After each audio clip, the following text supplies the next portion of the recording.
And welcome everybody to the Saint Seiya Cosmocast. I'm your host, Ramses. Per usual, I'd like to thank everybody for downloading this and previous episodes. All comments are appreciated. Speaking of just, I want to address a few things before we start the show. You may have noticed on our show notes that there is a Google document. And it's basically a survey. And I would like to get some more feedback from our listeners. I mean, we get some feedback from some of the listeners, but not a whole lot. And I feel like we can do a lot more to better communicate between me and the fans. And I just want to know how I can reach you guys better. So what I did is I made a survey telling you like different things as to like where do you feel more comfortable listening to the podcast. Well, like, what social media do you use that you want to see us use a lot more of? And, you know, if you want to start, like, also stuff like, and that's very important for me at least, stuff like starting a Patreon or adding ads to these episodes. And unfortunately, I make no money on the side whatsoever, so, like, the only job, quote unquote, I have is this podcast. So, I'm thinking, you know, if you start a Patreon or start putting in ad breaks every so often just to like even everything out, but it's up to you guys. You guys tell me what you guys feel like what we should be doing with the podcast, and you know, hopefully with all the responses we get, we'll get a good view of like what we need to change, what needs to be added, what we can do to expand. And you know, you have until episode 10, which will be like a month and a half from now, to respond. And on episode 10, we'll be posting some of the findings that are going to be in the survey. Not a whole lot of them. I'm not going to disclose a whole lot of information, but just like general information that might be interest to the listeners as well. Another thing you may have noticed is that I made a new cover art. The first one I made was always going to be temporary. I was always going to be like temporary for like the very beginning. I was never going to be the final one. I was either going to make a new one or I was going to like commission a new one. And I was inspired like just before the show to make this new logo with inspiration with like the previous versions of the series logos from like Mexico and France and other places where they use that kind of like dark logo, and combine it with like the font they're using for the 35th anniversary series. And yeah, hopefully this hopefully looks pretty good. Hopefully you all like it. Also, if you notice, it's like we also changed like a cover to also have our hashtag as well. So if you're ever curious to ever want to participate in any of the conversations with us on Twitter or any other social medias going forward, thanks to when we look through all the surveys, you can look through us via hashtag keep burning that cosmos. So yeah. If any feedback you guys have for the new logo, or anything that you guys that for the survey or anything like that, would be really appreciated. So this week I wanted to talk about live action because last show we discussed a lot about the new live action movie that's coming out in 2023, and Saint Seiya is no stranger to the live action thing. They've actually done a lot over the last couple of years with Saint Seiya concerning live action, both unofficially and officially as well. You know, some of them are well known, some of them are not so well known, some of them are obscure, some of them are lost media. And I figured today would be a good time to talk about a lot of those live action things that popped up with Saint Seiya, either in an official or unofficial form. I guess we can start by saying, like, what are my ground rules for a lot of this? No commercials. No commercials, or, like, those are, like, one and done type of things. And the only commercial I can figure that I can remember on top of my head that's live action with Saint Seiya, that's Saint Seiya related, is for the laser Radio Seiken light gun game, quote unquote. If you haven't seen it, it's like a light gun game, but like it's made to look like Seiya's gauntlet. And you have a chest piece that looks like his chest piece that he has like in the first cloth. And you strap it on, and pretty much doing laser tag. You have to attack him right in the armor, and you hit him a few times, and then it makes beeping sounds, and that's it. You've played laser tag before in a fancy arena, or you played a simplified version of this like when you were growing up. So it's like. It's really interesting. I'll post a link to that video of that toy ad. But let's get on to the discussion with like some of the musicals and some of the stage shows and some of the other weird things involving live action Saint Seiya. The first known live action Saint Seiya project was done in 1991. It featured the mega band of the time, SMAP. From August 15th to September 1st at the Aomi Theater in Tokyo. The cast consists of Masahiro Nakai as Seiya, Tsutoshi Kusanagi as Shiryu, Kazuyuki Mori as Hyoga, Shingo Katori as Shun, Goto Inaki as Iki, and Takuya Kimura as Poseidon. It was billed also that another band that was also going to be joining them as well, Tokyo, and they were going to fill in the Gold Sage role. But unfortunately, due to reports, they said they never made it to any of the known performances that are documented. Who knows? Unfortunately, we don't know if if they did appear or not. But on the pamphlet, it does show that they were supposed to be the Gold Saints, but we don't know who they were going to be cast as, or if they even did all the performances. Well, this is not the first theater adaptation of any anime. This is the very first, mega, using, mega stars and using mega, musical acts to promote a, anime series. Over the years, we had stuff like Bleach and Air Gear and other, animes that have, used musicals to their benefit using, either the voice actors or use, a band to, a boy band or some other band to, promote the series as well. And unfortunately, thanks to a lot of copyright laws, copyright situations with their agency, which is a rather infamous agency name known as Johnny's. Unfortunately, the footage that's available on the internet is only through just short little clips that they showed in variety shows, and also just promotional videos, and that's it. No other footage of this no other footage of this stage show is available.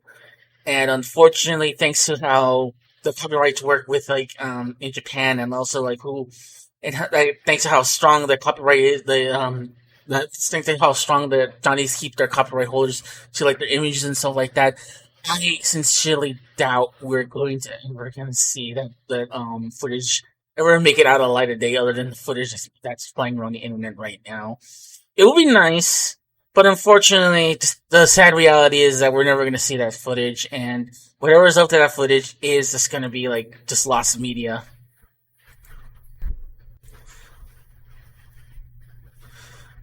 What isn't lost media, and something that's very rarely available, you can find it everywhere on the internet, is the Saint Seiya Super Musical that was done in 2011.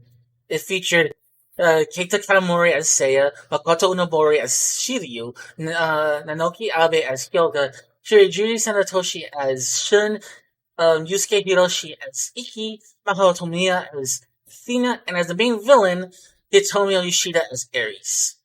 And it's pretty much a retelling of the first Saint Seiya movie, Saint Seiya, the maleficent goddess Ares, and it's pretty much a straight up adaptation of it, just with musical numbers and stuff like that. It's a really good, for beginners if you were looking for a good time to watch with a good cheesy good time with with the musical with Saint Seiya. That's your best bet. It's also more readily available. You can find it on the internet very easily.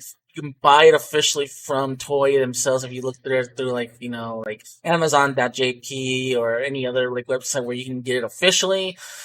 I would say personally, I would say you get those if you can as well. So if you can find it, watch it. It's worth a good time to watch all that good stuff. So, and like I said, support the official release if possible. You can find the official release.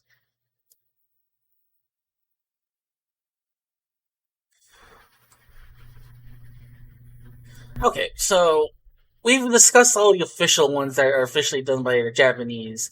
Let's get on to like the nitty gritty. Let's get on to like the date. Let's get on to the weirder stuff that that's flying around.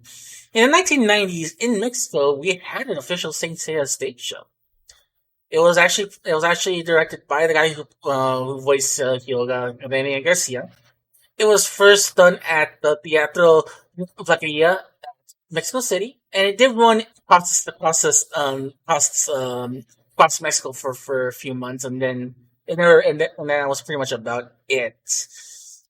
Other than that, there's only a low quality video clip of like a commercial of like the actual like showing of that stage show, and it's very low quality, and you really can't make out anything at all. Um, and other than that, there's no name actors that have come out and talked about it. No one said anything more about this. As a matter of fact, this has got to be like the first time that's been known outside of like the Spanish circle or known to like the circle that I'm part of that um, that they're discussing about this. And hopefully, with this being out in the open, hopefully we can get more information as to like where this was shown, who was part of it. If there's any photos or if there's anything, anything that can be found from this. I think we're more certain we can find more information on this particular stage show than like the other ones that we've discussed. Like the 91 one, I doubt we're gonna get any information, but I think we're more inclined to find more stuff with this and that one. Even though the one from 2011, like it's more so much readily available, you find it everywhere. But regardless, um, was one of the things where I was hoping that like discussing it, making it known that like this is out in the open, that more people would respond with memories about this, especially like the Mexican community. But I don't know. And like I said, this is where things get kind of weird, kind of the grayish area, if you will.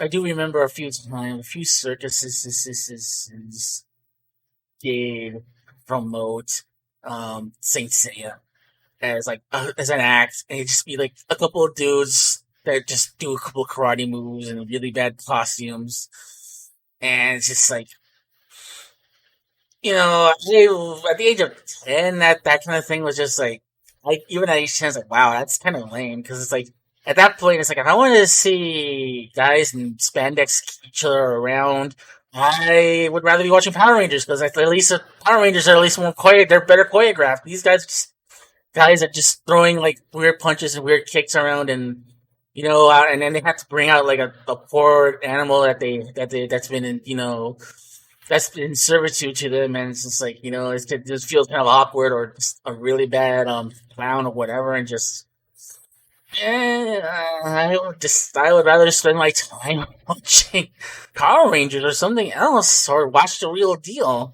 Hell, I even watched that stage show, the official one that they had, compared to like some weird like one that some circus is putting out. And I wouldn't be surprised if like this story is something you hear a lot from like other parts of the world as well. And that was something I was really hoping as well we would hear from other people, but unfortunately, again, we just never got that much responses. So like I said, and it's such a weird gray area, that kind of thing, where it's just like I doubt we're gonna get any more information other than what's known. But Hey, let's hope for the best and see if any of this silliness comes to light. If not, then we at least have like this podcast to talk.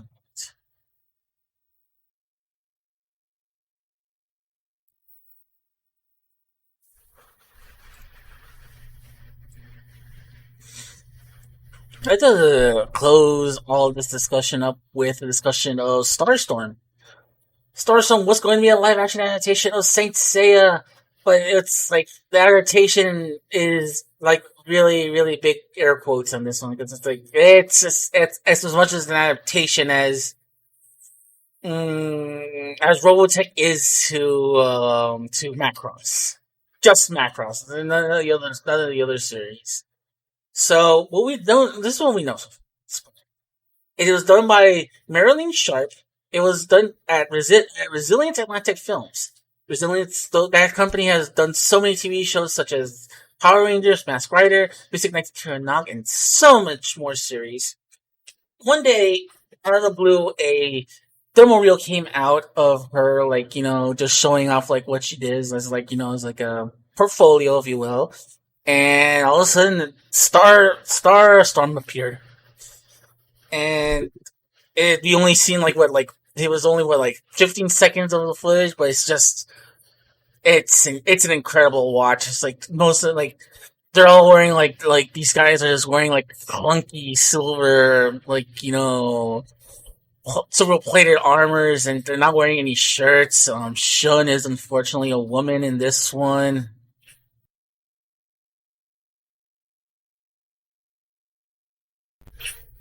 And so many other things that just screamed early '90s cheese, and you only have that much footage to go by.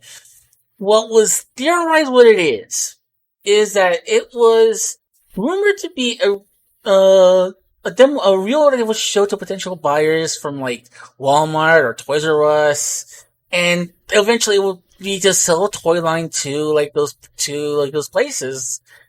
And, potential buyers would see this ad and they see the toys and they make a decision if they want to stock their toys or not. That they're showing off not just the toys, but also showing off either 30-minute ad with like these actors running around, potentially showing off what the new world that they're trying to portray and all that stuff is. But we don't know. We don't know. And it's like usually these types of things would be shown at like New York Toy Fair and other kind of toy related places where buyers from like Walmart or Target or Toys R Us or any other place that sells toys would like see this and they'll make a potential decision as to what they want to pick up this line or not. Obviously, if they did pick up the line, we would have seen this line. So I'm pretty sure like this was not a very popular thing, and I don't think either they didn't make orders or no one was interested in it. Or no, and maybe I'm totally off base. Maybe the rumors are not true about the series. But like I said, it's an interesting, very interesting, like little 15-second video, and we don't know absolutely anything about it just yet. There's just only hearsay and hearsay. I do hope that eventually more footage and more stuff does pop up, or anybody can step up and tell me a little bit more of what's going on as well. So it's like I'm more than willing to keep my everything open to if anyone wants to get in contact with me about it.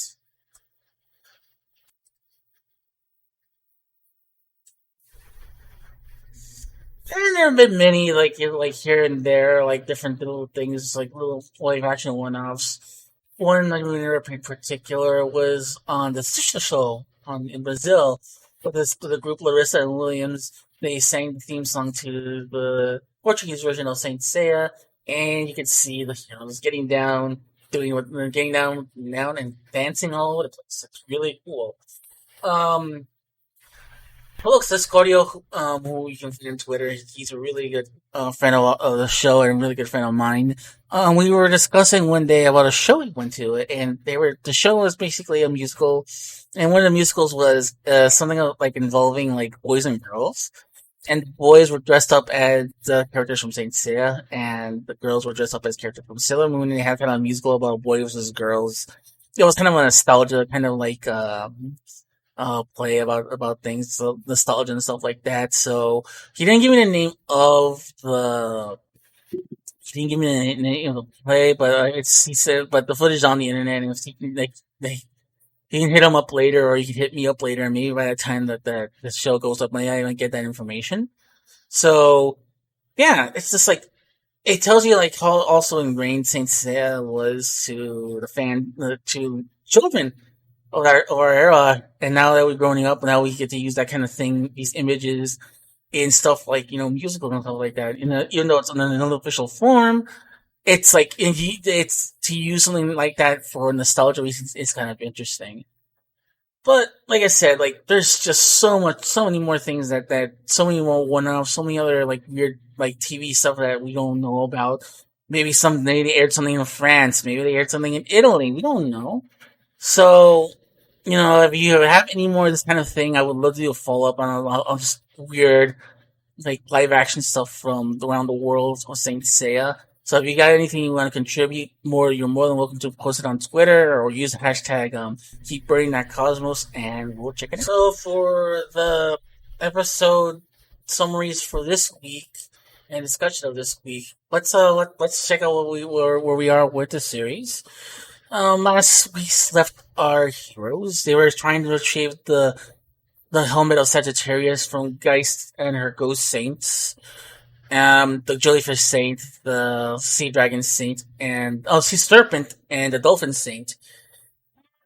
As the episode goes on, I believe this is episode 20. No, this is episode 19. Yeah, it's like they just dropped them out really quick. They have no problems whatsoever, despite them having problems previous episode. Them taking care of them is very easily. They take care of them very easily. We then get to see Geist and her abilities is that she can like make illusions and everything. But Seiya, some say it's like I know a lot of people say he's like rather stupid, but he did have the foresight to like know how to like deal with Geist, and he took care of her pretty decisive. After that, after that, the entire team just splits up because they figured that something's up, and they gotta get some answers from their masters. So, Kyogo goes back to Siberia. Seiya goes back to Greece, and Studio goes back to Five Peaks, China, with to be with Boko and Shudring. And during this time we go back to Greece, where the Crystal Saint is very much demanding to talk to the Pope, but the Pope decides to brainwash him to do his bidding. As that happens, Seiya arrives to Greece, and Marin tells Seiya that something's up with the Crystal Saint, that he should go back to Siberia and figures out. In Siberia, the Pope and his men are just have enslaved the little town that Hyogo is in, and Hyoga has to fight it and liberate everyone, and then he has to confront the Crystal Saint, and thankfully at the nick of time, Seiya arrives and helps out as well. But it's pretty much a battle between the Crystal Saint and Hyoga, and it just ends up being that the Crystal Saint succumbs to like the power of Hyoga, and the fact that he's battling between the brainwashing so much that he just dies from the stress from the brain.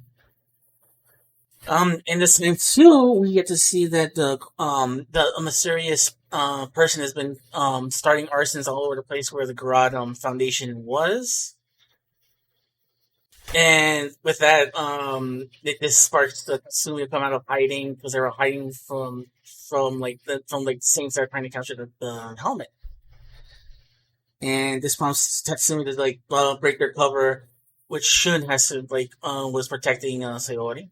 So during the third, this involves now another saint called the Rose Saint.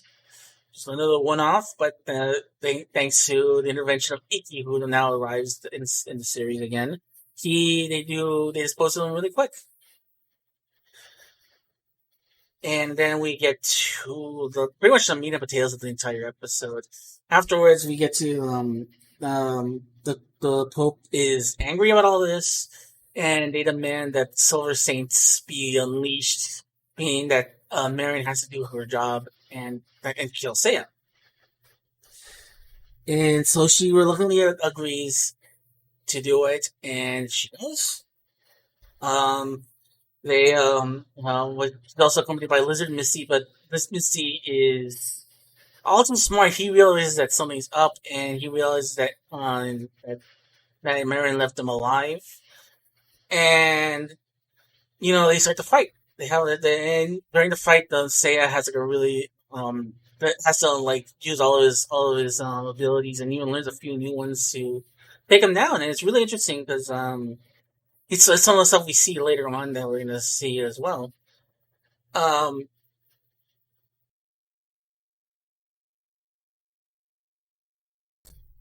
and immediately afterwards, we get to see Astaroth and Moses. They appear and they analyze what's going on, and they realize that a good way to get Seiya to come out and fight them together is if they attack Marin. And we leave this block of episodes with them using Marin to poke Seiya into a fight between two Silver Saints. Will he prevail? Yeah, we'll have to watch these next couple of episodes to find out. So my analysis of these episodes is that I realized the divide between a filler episode and a episode that was done from the manga. And you can tell like very easily that like the stuff that was done in the manga, there's a lot more at stake, and you can tell there's a lot more stuff like happening in terms of like if like you wouldn't know if like Seiya was gonna survive or not the battle. In the previous episodes, you can clearly tell that the Saints took care of their opponents with like very little effort whatsoever. And even though they did have some effort at the beginning, they didn't. The at the end, like these guys just get jobbed out. Like, and it just becomes really clear, just like what is a filler episode and what isn't a filler episode. In the case of like, in this case, it's like the filler episodes. You know that they're in no danger of losing. Everything's gonna turn out good and all that good stuff. Meanwhile, the like more on pace episodes for what the manga is, you can tell like that's a little bit more methodical. Like that's the more the Saint Seiya we're more used to, where it's like things are happening not at a rapid pace, but it's happening like they're not being the enemies are not being disposed of as quickly as they should. And I do feel like this is like a really good group of episodes to watch because I think it shows you the contrast of what's going on with what's going on with like production, where it's like you can tell it's like on one hand they had to like find a way to like make these characters seem invincible to fight these other bad guys, but also they have to make sure that this new threat that's in the comic seem more viable for them to for them to have a real struggle. So it's really great, and I would really like it if like people check that out because I think that's a good like view of like what we're dealing with in terms of Saint Seiya. And I do like that kind of attitude changes as we get to stuff like Poseidon and before that with Asgard. One of the things that I liked about Asgard is like they never got that. Like it looks like they were all like on like the storytelling was on par with like everything else, and there was kind of a sense of like at any moment the heroes can perish or die or something like that. Meanwhile, like I said, like in these filler episodes, you can clearly tell like they're in no absolute danger whatsoever. And you can clearly tell like they're just there to sell toys or like make them look good enough to sell the toys. So Yeah, like I really recommend like these are some really good episodes in terms of like one seeing how like how filler episodes work in the world of Saint Seiya. Also, like showing you guys like how escalation, how quickly things can escalate in this.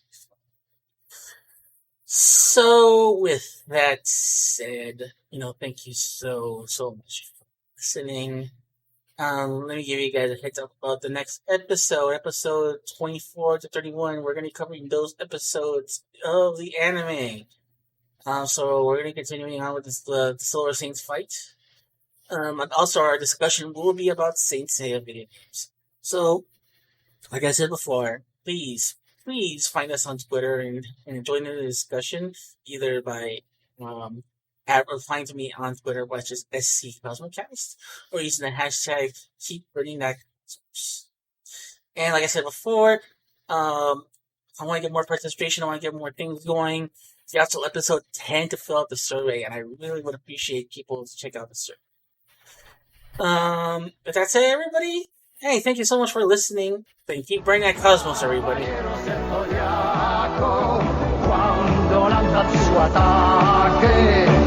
Entonando cuenta su canción, la canción de los héroes, caballeros del zodiaco.